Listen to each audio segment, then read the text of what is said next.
And then you know those people who just have an unhappy attitude. How many of you have ever seen those people that looks like they have taken a vow of misery? And I'll tell you something about those miserable people. Do you know something? They don't believe you love them if you won't be unhappy with them. I have to run my old grandma joke by you every year or so. And it's in place here. And grandma just in the rocking chair, just rocking. The troubles of this world. The troubles of this world. So a little kid comes by and says, Grandma, how come you're moaning and groaning like that? He says, oh, troubles of this world. Grandma, how come you're always moaning and groaning? Grandma stopped rocking and shook a thing in his face and said, now listen here, let me tell you something. The Bible says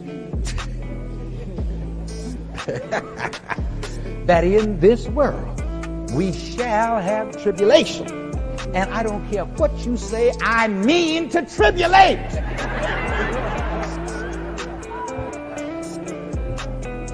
And there just seem to be people who are like that. They just mean to tribulate. And if you take a tribulation attitude, you'll always find something to tribulate about. Take the attitude from the Bible. The joy of the Lord is my strength. Shout it.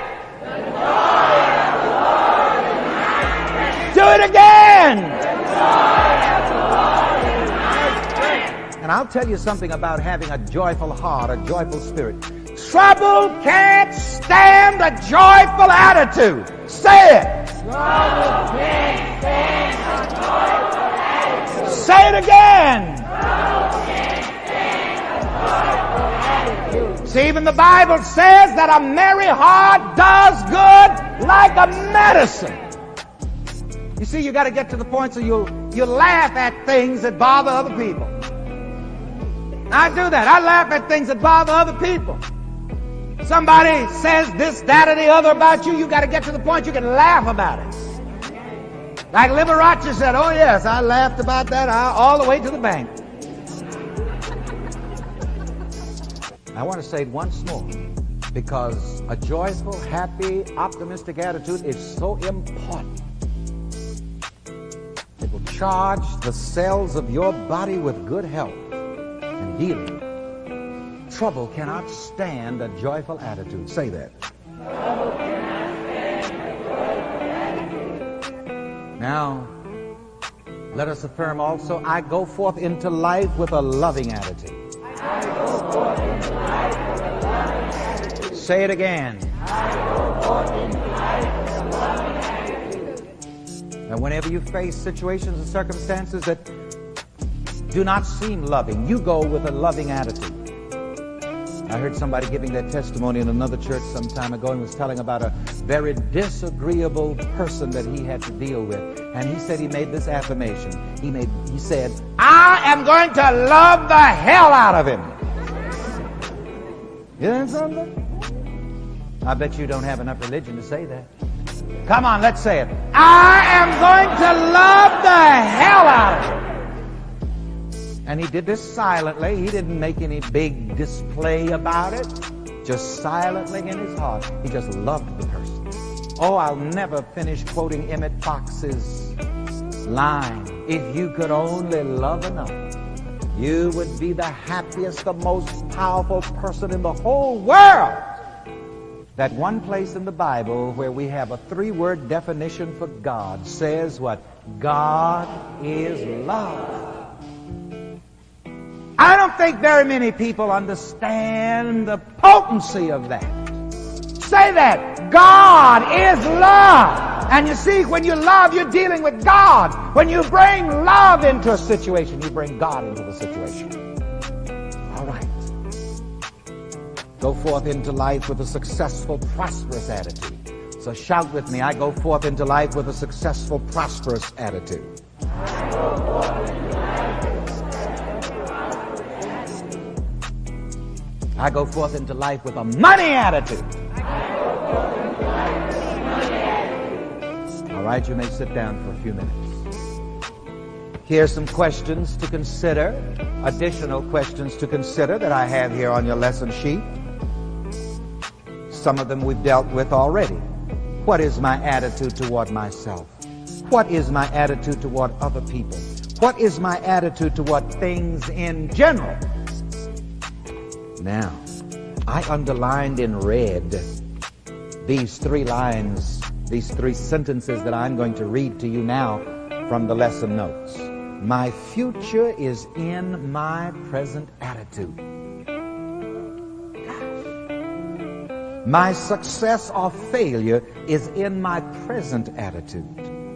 My entire fate in general and in particular is in my present attitude. Now, right now, we're going to do some fortune telling. A lot of people come here, you know, they say, Rev Ike, I want you to give me a reading. I used to do that a lot when I was at the Sunset, you know.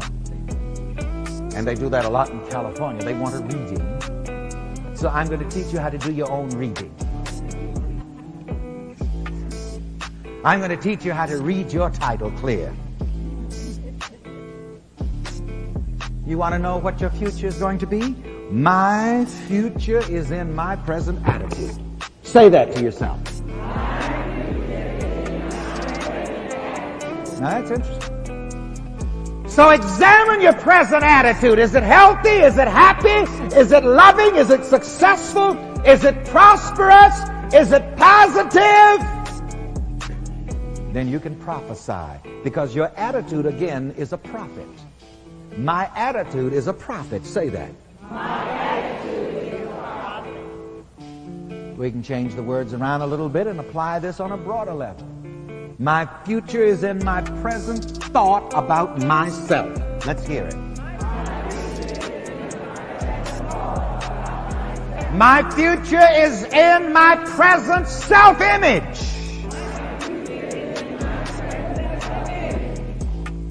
See? So read your self-image, and it'll tell you what your future is going to be. Because to tell you the truth, in the subconscious level of mind, there is no future anyway. It's always now. So even the future is in the present. Oh, catch that. Say with me, even the future is in the present.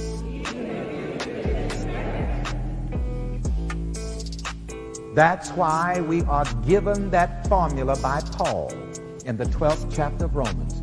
Be you transformed by the renewing of your mind. Why? Because everything exists in mind. Everything exists in your state of mind, your state of attitude. And if you don't like your state of experience, you can change your state of experience by changing your state of mind, your state of attitude. My future is in my present attitude. Again. If you have a failure attitude, that is a prophecy of what? Failure. If you have an optimistic, successful attitude, that is a prophecy of success. Isn't it good to know that? Isn't it good to know that? My success or failure is in my present attitude. My entire fate in general and in particular is in my present attitude. Now here's this last statement before the final prayer treatment at the bottom of your lesson notes. This is a quotation by Rev Ike. There is nothing in my future but the outcome of my present attitude. Ooh. Ain't that heavy? I said, ain't that heavy? You see, you don't have to go to the witch doctor now to know what your future is going to be. All you have to do is ask yourself, what's my present attitude? And if you're doing stinking thinking, you're going to have some stinking experience.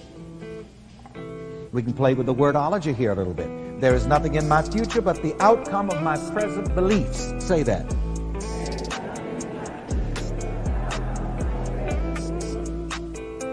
Jesus the Master says, as thou hast believed, so be it unto you. What do you believe about yourself? That's a prophecy. Save your crystal ball money and put it in the offering today. You can go home right now after you leave here. You know what I want you to do? Take a clean sheet of paper and write your personal prophecies on it according to your present state of mind. You can write a prophecy about your health. All right? What's my attitude about my health? What's my belief about my health? What's my self-image about my health? Ask yourself that. And that is a direct prophecy as to how your health is going to be. And you can write that prophecy. If you find that your attitude, your belief, your thought about your health is not right, you can change it and make it what you want.